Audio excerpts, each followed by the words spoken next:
ഇന്നലെ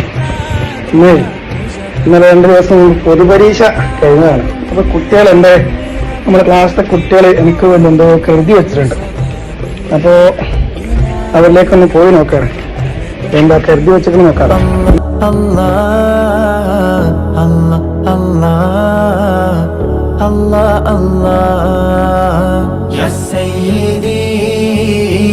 ارحم لنا يا سيدي ارحم لنا يا سيدي ارحم لنا يا سيدي ارحم لنا അങ്ങയെ കാണാൻ കണ്ണെന്തിനാ അങ്ങയെ കേൾക്കാൻ കാതെന്തിനാ അങ്ങയെ കാണാൻ കണ്ണെന്തിനാ അങ്ങയെ കേൾക്കാൻ കാതെന്തിനാ